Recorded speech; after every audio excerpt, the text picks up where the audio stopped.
Hello guys, welcome to Ed Sarathi. Ed Sarathi में आप सभी का स्वागत है। सो गाइस, हम डिस्कस कर रहे हैं comprehensive course on UPSC CSAT.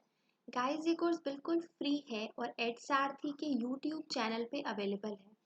Do enrol for this course क्योंकि ये आपके UPSC prelims point of view से काफ़ी ज़्यादा हेल्पफुल है।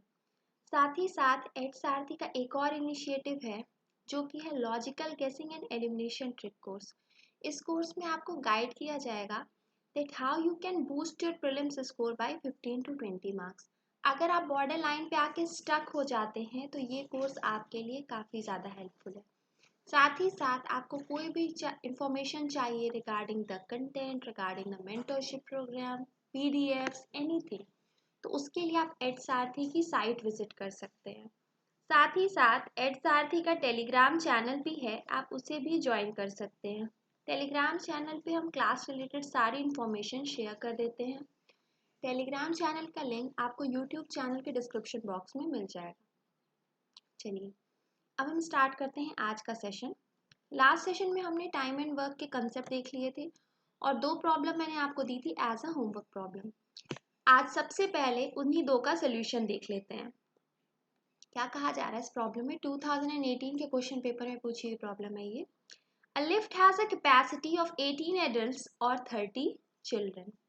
कोई एक लिफ्ट है, उसकी कैपेसिटी यानी कि एक तरीके से देखा जाए तो उस लिफ्ट पे कितने लोग खड़े हो रहे हैं, तब एक तरीके से लिफ्ट को तो काम ही कर रही है ना। जब लिफ्ट पे लोग खड़े हैं तो लिफ्ट पे एक तरीके का वर्क हो रहा है, यानी कि वो किसके बराबर हो रहा है? 18 एडल्ट बराबर 30 चिल्ड्रन के। और ये क्या होगा? एक तरीके से लिफ्ट की कैपेसिटी है, यानी कि लिफ्ट पे अगर मान लीजिए आप लिफ्ट पे खड़े हुए हैं तो एक तरीके से ये माना जा सकता है कि लिफ्ट पे आप एक काम कर रहे हैं तो उसके बराबर हो जाएगा, ये वर्क के बराबर होगा। यानी कि 18 adult is equals to 30 child बराबर किसके हो जाएगा? लिफ्ट पे जो भी खड़े हो रहे हैं लोग, तो वो एक काम हो रहा है, एक तरीके का वर्क है, वर्क के बराबर हो जाएगा।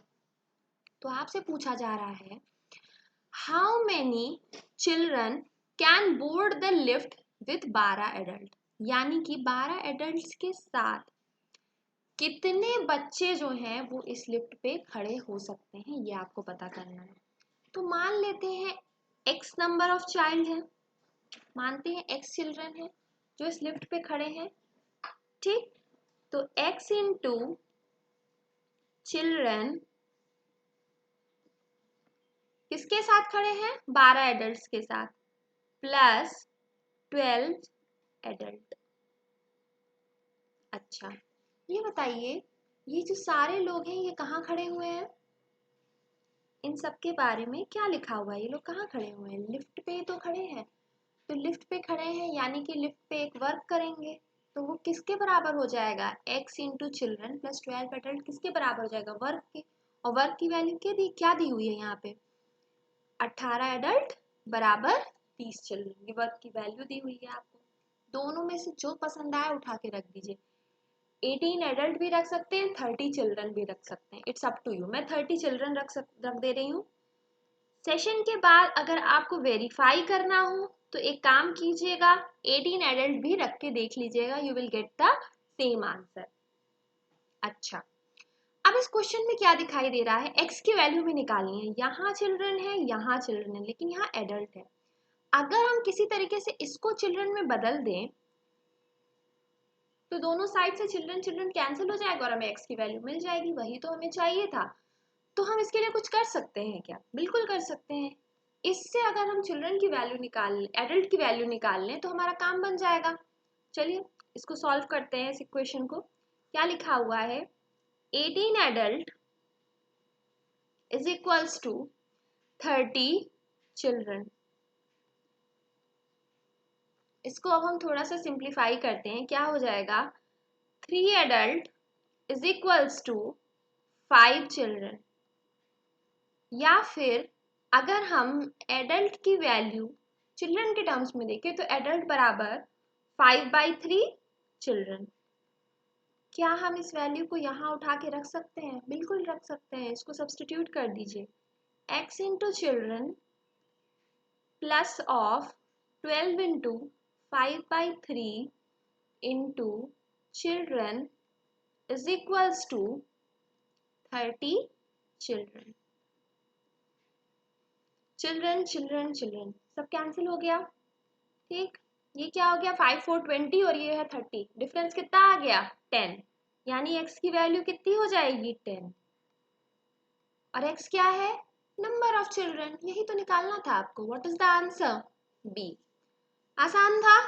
इसी तरीके से मान लीजिए एग्जाम में आपको ये दे दिया जाए कि कुछ स्किल्ड वर्कर्स हैं, कुछ सेमी स्किल्ड वर्कर्स हैं, वो किसी काम को कर रहे हैं, और अगर मान लीजिए यहाँ दे दे 18 स्किल्ड हैं और 30 सेमी स्किल्ड हैं, और उनकी काम करते हैं तो वो काम इस तरीके से कर रहे हैं, तो दोनों के काम बराबर कर दीजिए। उसके बाद जो भी वैल्यू पूछी जाए उसको उठा के रख दीजिए। एक चीज आप हमेशा याद रखिएगा, वर्क कभी भी नहीं बदलने वाला, वर्क नहीं चेंज होने वाला है। भले उसे 18 लोग कर दें, 20 लोग कर दें, 25 लोग कर लें, चाहे 1000 लोग आके कर लें, काम तो वही रहेगा, वर्क कभी चेंज नहीं होगा।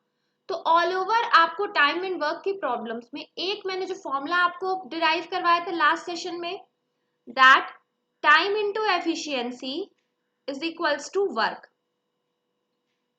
अगर टाइम एंड वर्क की प्रॉब्लम आती है, एक ये फॉर्मूला आपको समझ आना चाहिए जिसको रटने की बिल्कुल जरूरत नहीं है। इसकी मैंने आपको टोटल स्टोरी बिल्डअप करके दे दी थी। एक ये चीज है, और दूसरी चीज ये है कि आप हमेशा याद रखिएगा कि अगर आपको कहीं वर्क निकालना हो तो आप क्या करेंगे, अगर 2 वैल्यू दे दे, 3 वैल्यू दे दे मान लीजिए, तो आप सिंपली एलसीएम निकाल लेंगे, जैसा कि आपने किस प्रॉब्लम में किया था, इस वाली प्रॉब्लम में मैंने आपको बताया था कैसे सॉल्व करेंगे। ये वाली जो प्रॉब्लम है, जो 2020 के क्वेश्चन पेपर में पूछी हुई प्रॉब्लम है, समझ लीजिए ये पूरे टाइम एंड वर्क का निचोड़ है। अगर कोई ऐसा है जिसने अभी तक टाइम एंड वर्क का सेशन नहीं देखा है, आज पहली बार आप इस सेशन को देख रहे हैं, तो एक काम कीजिएगा, लास्ट वीडियो पे जाइएगा और सबसे पहले इस प्रॉब्लम को समझ लीजिएगा। समझ लीजिए पूरे टाइम एंड वर्क का निचोड़ है ये प्रॉब्लम। इस प्रॉब्लम को समझ गए तो टाइम एंड वर्क के प्रॉब्लम्स को आसानी से हैंडल कर लेंगे, क्योंकि टाइम एंड वर्क बहुत आसान चैप्टर है, उसमें कुछ नहीं करना होता है आपको। ठीक, चलिए अब हम आ जाते हैं नेक्स्ट पे। ये है 2016 के क्वेश्चन पेपर में पूछी हुई प्रॉब्लम। इसके बाद हम टाइम स्पीड एंड डिस्टेंस पे आएंगे। क्या कहा जा रहा है इसमें, Ram and Shyam work on a job together for 4 days and complete 60% of it. किसी काम को करने में राम और श्याम लगे हुए हैं, ठीक, और वो कितने दिन काम कर रहे हैं, 4 दिनों तक उन्होंने काम किया। जब उन्होंने 4 दिनों तक काम किया तो उन्होंने 60% काम को पूरा कर लिया, ठीक है। उसके बाद क्या हुआ, उसके बाद Ram takes a leave and Shyam works for 8 more days to complete the job. ये 4 दिन काम करने के बाद जब 60% काम पूरा हो गया तो राम काम छोड़ के चला गया, ठीक, राम लेफ्ट। उसके बाद कौन बचा, श्याम बचा। उसने इस बचे हुए काम को 8 दिन में पूरा किया। अच्छा, ये बताइए, अगर इस प्रॉब्लम में ये दिया हुआ है, थोड़ा सा परसेंटेज पढ़ के आए हैं, थोड़ा सा मुझे एक आंसर दीजिए। ये बताइए, अगर इस प्रॉब्लम में ये दिया हुआ है कि राम और श्याम ने इस काम के 60% हिस्से को पूरा कर लिया है, तो श्याम ये जो 8 दिनों में बचा हुआ काम कर रहा है, ये बचा हुआ काम एग्जैक्टली कितना है, 40%। टोटल तो 100 ही होगा, 60 पूरा हो गया, यानी कि 100 माइनस ऑफ 60, कितने वर्क को 8 दिनों में श्याम पूरा कर रहा है, 40% को। अब दिमाग में आ गया होगा आपके अभी तक आइडिया। क्या आइडिया आया, आइडिया ये आया कि हाँ, ये देखो, इस क्वेश्चन में अगर ये दे रहा है कि 60% वर्क राम और श्याम मिलके 4 दिन में करते हैं, तो यानी कि हम यहाँ से ये निकाल सकते हैं कि पूरा काम अगर वो दोनों करते तो कितने दिनों में करते। और हम यहाँ से ये निकाल सकते हैं कि अगर 40% वर्क श्याम 8 दिनों में करता है, तो हम ये निकाल सकते हैं कि वो पूरे काम को कितने दिनों में करेगा। फिर हम वही पुरानी ड्रिल के हिसाब से सॉल्व कर लेंगे। तो चलिए स्टेप बाय स्टेप चलते हैं। ये बताइए, इसके हिसाब से चलते हैं। अगर ये लिखा हुआ है कि 60% वर्क राम और श्याम 4 दिनों में करते हैं, तो टोटल वर्क हमें निकालना है कि कितने दिनों में पूरा होगा, तो वो परसेंटेज में कितना हो जाएगा, 100%। यानी कि पूरा काम वो कितने दिनों में करेंगे, simple cross multiply, 4 into 100 divide by 60, कितना हो गया 20/3, यानी कि 20/3 दिनों में करेंगे।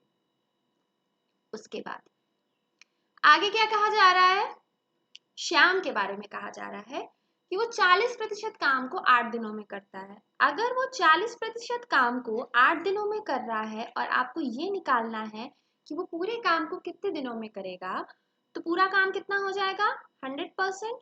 100% वर्क को वो कितने दिनों में कर लेगा, simple cross multiplication, 100 into 8 divide by 40, कितना आ गया 20, यानी कि वो पूरे काम को 20 दिनों में करेगा। अच्छा, लास्ट सेशन में मैंने बताया था जब भी कभी प्रॉब्लम में ऐसा दिखाई दे कि दो आपको इंडिविजुअल डेटाज दिखाई दे जाए कि कोई किसी काम को कितने दिनों में करता है और कोई किसी काम को कितने दिनों में करता है, ये दे दे, तो आप टोटल वर्क आसानी से एलसीएम से निकाल सकते हैं। अभी जस्ट ये भी डिस्कस किया था, निकाल लेते हैं। ये है राम और श्याम का काम। राम और श्याम इस काम को करते हैं 20/3 डेज में, और श्याम इस काम को करेगा 20 डेज में। अगर टोटल वर्क निकालना है तो टोटल वर्क क्या हो जाएगा, इन दोनों का एलसीएम। एलसीएम कितना आ जाएगा 20/3। अच्छा, ये बताइए, मैंने कल क्या बताया था, ये बताया था कि ये जो आपको 20, अगर जितना भी दिन दिए हुए हैं उसका जब एलसीएम निकालते हैं तो आपको टोटल वर्क मिल जाता है। ये बताइए, अगर ये वर्क है और ये टाइम है, दिखाई पड़ रहा है डेज है, ये भी टाइम है ये भी टाइम है, तो क्या मैं अलग अलग एफिशिएंसी नहीं निकाल सकती? बिल्कुल निकाल सकती हूँ। क्या फॉर्मूला पढ़ाया था, टाइम इंटू एफिशिएंसी बराबर वर्क। ठीक, तो एफिशिएंसी राम और श्याम की क्या आ जाएगी, 20/3 डिवाइड बाई 20/3, यानी कि 1।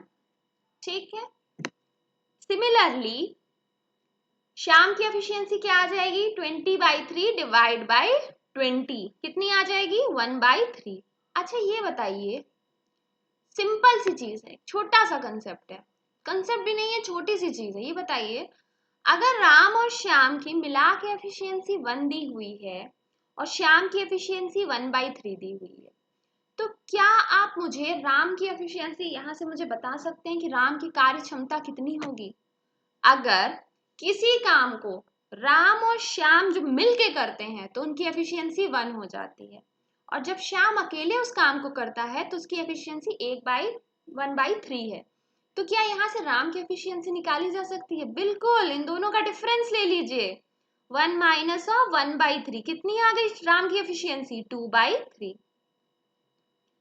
ये हो गई राम की एफिशिएंसी। अब एक तो आपको चीज सटीक पता चली गई है, काम भले एक लोग करें, 2 लोग करें, 5 लोग करें, चाहे 50 लोग करें, वर्क कभी नहीं बदलने वाला। वर्क आपको पता है, एफिशिएंसी पता है। क्वेश्चन में क्या पूछ रहा है, how long would Ram take to complete the entire job alone. Number of days निकालने हैं, सिंपल, टाइम इंटू एफिशिएंसी बराबर वर्क से नहीं निकाल लेंगे, सिंपल निकाल ले जाएंगे। सॉल्व कीजिए, time into efficiency is equals to work. Efficiency कितनी है 2/3, टाइम निकालना है x मान लीजिए, वर्क कभी नहीं बदलने वाला 20/3, 3 कैंसिल, कितना आ गया x is equals to 10 days. यानी कि अगर राम को अकेले काम करना हो तो वो इस पूरे काम को 10 दिनों में पूरा कर लेगा। Right answer is C. Clear? चलिए, अब हम आते हैं अगले चैप्टर पे, जो कि है टाइम, स्पीड एंड डिस्टेंस। देखिए, टाइम, स्पीड एंड डिस्टेंस से नॉर्मली स्टूडेंट्स बहुत डर जाते हैं कि अरे टाइम, स्पीड, डिस्टेंस की प्रॉब्लम दे दी है, इसको तो छोड़ना ही छोड़ना है एग्जाम में, इसको नहीं करना है। एक बात बता दूं मैं, टाइम, स्पीड, डिस्टेंस सबसे आसान चैप्टर है, इसमें आपको कुछ नहीं करना होता। कुछ नहीं करना होता इन द सेंस, बस एक चीज जानिए, इससे पहले कि शुरू करें प्रॉब्लम्स, एक चीज जानिए, स्पीड बराबर डिस्टेंस डिवाइड बाय टाइम। ये फॉर्मूला आपको पता ही होगा, सिर्फ ये एक फॉर्मूला आपको लगाना रहता है, ठीक है। इतना ये एक फॉर्मूला अगर आपको लगाना आ गया तो आप बाकी सारी चीजें कर ले जाएंगे। एक चीज आती है एवरेज स्पीड, कई बार एग्जाम में पूछ ली जाती है। तो एवरेज स्पीड के आपको तरह तरह के फॉर्मूले दिखाई देंगे, लेकिन सबसे बेसिक फॉर्मूला होता है एवरेज स्पीड बराबर टोटल डिस्टेंस, यहां दिखाई पड़ रहा होगा, total distance divide by total time. ये होते हैं टाइम, स्पीड एंड डिस्टेंस के दो बेसिक फॉर्मूले, ठीक है। इसी में बोट एंड स्ट्रीम भी आता है, उस पर भी क्वेश्चन देख लेंगे हम, धीरे धीरे सारी चीजों को अच्छे तरीके से समझ लेंगे। सबसे पहले हम 2020 के क्वेश्चन पेपर में पूछी हुई इस प्रॉब्लम को देखते हैं। क्या कहा जा रहा है इस प्रॉब्लम में, a car travels from place X to place Y at an average speed of v kilometre per hour. हाँ, एक चीज और बता दूं, किलोमीटर पर आवर को अगर आपको मीटर पर सेकेंड में बदलना है तो 5/18 से मल्टीप्लाई करते हैं। अगर मीटर पर सेकेंड को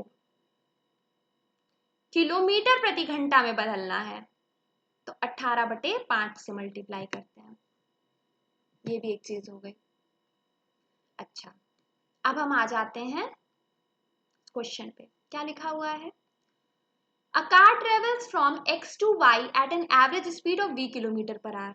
ये कोई x पॉइंट है, ये कोई y पॉइंट है। एक कार यहां से यहां जा रही है, किस स्पीड से, v kilometre per hour. From y to x at an average speed of 2v kilometre per hour. फिर जब ये लौट के इधर से आती है तो वो किस स्पीड से आती है, 2v किलोमीटर पर आवर से। उसके बाद again from y to x at an average speed of 3v kilometre per hour. फिर से इधर जाती है, कौन सी स्पीड, अब इसकी स्पीड कितनी है, 3v kilometre per hour. Again from y to x at an average speed of 4v kilometre per hour. तो आपको निकालना है then the average speed of an car for the entire journey. पूरा ये जो कार ने इतनी दूर तक का सफर तय किया है, इसमें इसकी एवरेज स्पीड निकालिए। अच्छा, ये देखिए, अगर मैं बोल दूं कि x और y के बीच की जो डिस्टेंस है वो d है, मान लेती हूँ मैं d किलोमीटर x और y पॉइंट के बीच की डिस्टेंस है, ठीक है। तो ये बताइए इस क्वेश्चन के हिसाब से, अगर ये कहा जा रहा है कि सिंपली ये जो कार है पहले x से y जाती है, यानी कि ये d, इस d डिस्टेंस को तय करेगी, उसके बाद कहा जाता है कि ये y से x आती है, यानी कि फिर d को तय करेगी। उसके बाद कहा जा रहा है फिर x से y जाती है, यानी कि फिर से d डिस्टेंस चलेगी।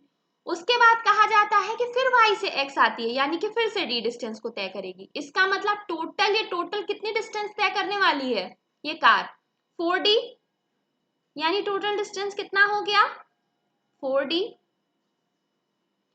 अब हमें अगर टाइम निकालना है, ये देखिए ये फॉर्मूला हमारे पास है, स्पीड बराबर डिस्टेंस डिवाइड बाय टाइम। तो यहां से टाइम क्या हो जाएगा, टाइम बराबर डिस्टेंस डिवाइड बाय स्पीड।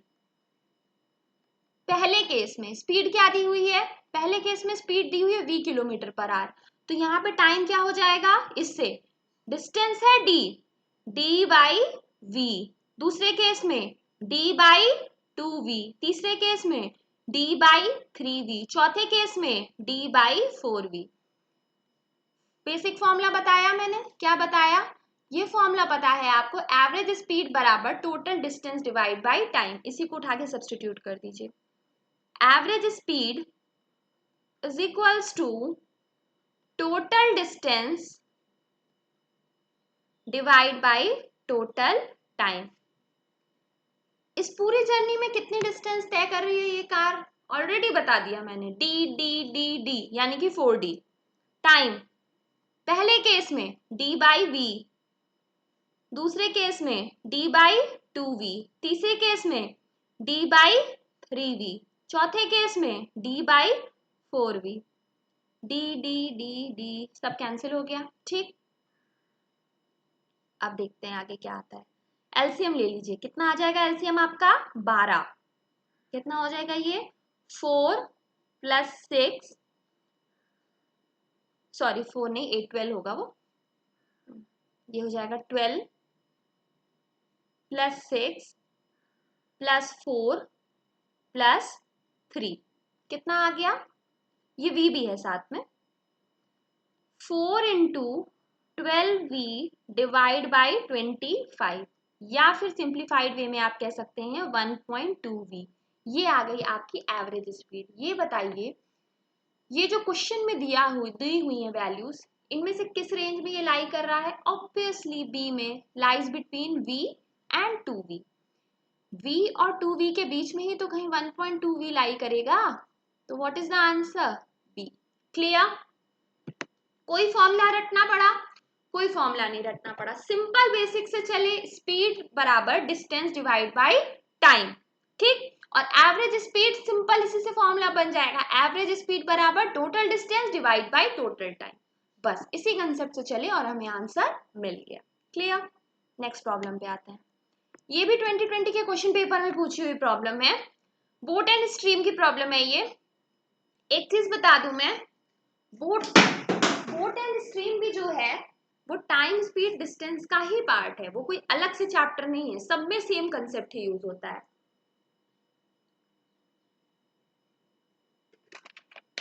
ठीक है, तो सबसे पहले एक कंसेप्ट को समझते हैं। क्या लिखा हुआ है इस क्वेश्चन में? A man takes half time in rowing a certain distance down stream then upstream. अब दो टर्म्स आ गए, डाउन स्ट्रीम और अपस्ट्रीम, इनका मतलब क्या है देख लीजिए। मान लीजिए ये कोई आदमी है, ठीक है, मान लेते हैं ये एक बोट में बैठा हुआ है। क्लियर वे में समझते हैं। देखिए अक्सर प्रॉब्लम्स में क्या दे देता है आपको, बोट दे देता है सिंपली। मान लेते हैं इस बोट की स्पीड जो है वो v किलोमीटर पर आवर है, शांत जल में, स्टिल वाटर में। ठीक, अभी जो है वो शांत जल है, इसमें कोई भी प्रवाह नहीं है। ठीक, अब ये तो पता चल गया आपको कि बोट की जो स्पीड है वो v किलोमीटर पर आवर है। अब देखिए ये स्टिल वाटर की कंडीशन मैंने आपको बताई। अब मान लीजिए कि इसमें कुछ मतलब मान लीजिए धारा का प्रवाह हो रहा है, ठीक है।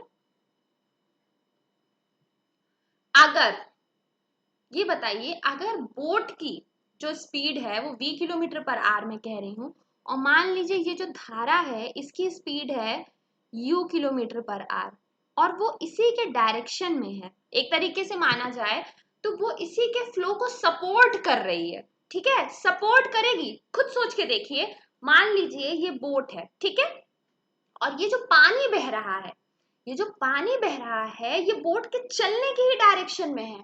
तो अब आप खुद सोच के बताइए, बोट जिस डायरेक्शन में चल रही है, अगर पानी का प्रवाह भी उसी डायरेक्शन में होगा तो वो उसको सपोर्ट ही तो करेगा।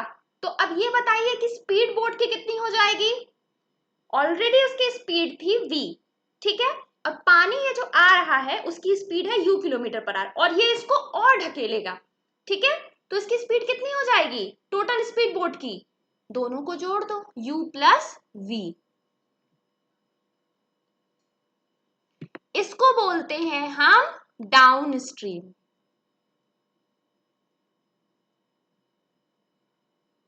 ठीक है, यानी कि धारा की दिशा में।